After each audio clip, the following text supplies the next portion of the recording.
বিশ্ব বই দিবস আজ।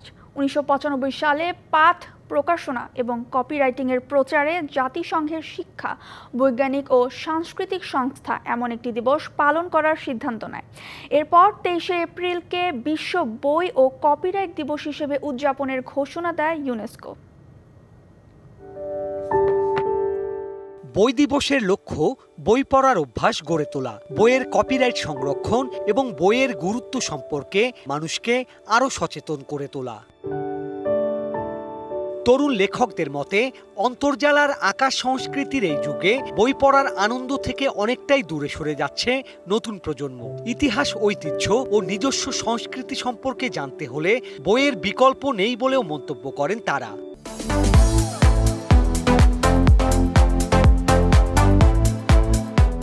বাংলাদেশের সে অর্থে এই দিবসটি ব্যাপক উৎসাহ উদ্দীপনার মধ্য দিয়ে পালিত হতে আমরা দেখি না। আমরা বই প্রেমী না, আমরা বইয়ের পাঠক হয়ে উঠতে পারিনি।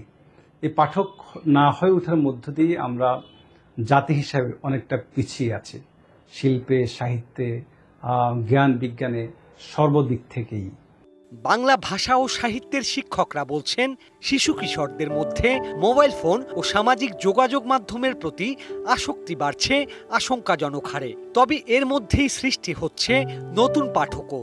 পরিমাণ কমলেও এখনো অনেক শিক্ষার্থী বই পড়ে, বইয়ের আনন্দে বোধ হয়, বইয়ের যে শব্দে শব্দে যে স্বপ্ন লুকিয়ে আছে সেই স্বপ্ন ধারণ করবার জন্য এখনো অনেক ছেলেমেয়েরাই বই পড়ে এবং সেটা আস্তে আস্তে আরো বাড়বে বলে আমার মনে হয়।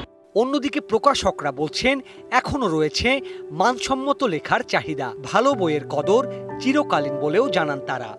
মানুষের চাহিদা আছে, বইয়ের কাটতির অভাব নেই, কিন্তু ভালো বই চাই, ভালো লেখকের বই চাই। আমার বিষয় বস্তু নিয়ে ভালো একটা বই চাই, ভালো একটা উপন্যাস চাই, বা জাতির একটা প্রয়োজন একটা ভালো বই চাই। সেটাই আমাদের একটু কমতি আসছে। আমরা ভালো বই দিতে পারছি না পাঠকদের কাছে বা জাতির কাছে। বই পড়ার অভ্যাস বৃদ্ধি করে মনোসংযোগের ক্ষমতা ও কল্পনা শক্তিকে। তাই প্রযুক্তির উন্নয়নে ম্লান হবে না বইয়ের প্রতি পাঠকের আকর্ষণ, এমন বিশ্বাসেই কাজ করে যাচ্ছেন লেখক ও প্রকাশকেরা।